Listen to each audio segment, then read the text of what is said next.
रहीम अस्सलाम वालेकुम वरहमतुल्लाहि वबरकातुहू। फाइनली मेरे ख्याल में काफ़ी ज़्यादा पीक पे मैं पहुंची आई हूँ और आप लोग यहाँ पे देखेंगे यहाँ से काफ़ी सारा एरिया जो है ना हांगकांग का वो दिखाई देता है। और मैं जो है ना वहाँ कहीं ये जो सामने एक बिल्डिंग नज़र आ रही है इसके ऊपर थोड़ा रेड रेड सा लिखा हुआ है, ये लिखा हुआ है AI। यहाँ कैमरे में तो शायद ना लिखा है, समझ आए।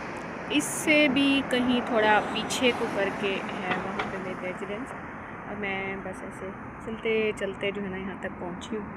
मुझे हमेशा से चलने का भी शौक़ है और बस अल्लाह ने अगर यहाँ भेजा तो मैं ये कहती हूँ कि चलो कुछ बेहतर एक्सप्लोर कर लूँ। और ये देखेंगे ये इतना बड़ा जो टावर है बहुत प्यारा, ये इतनी ऊंचाई पे बनाया गया और ये सब कितना प्यारा है।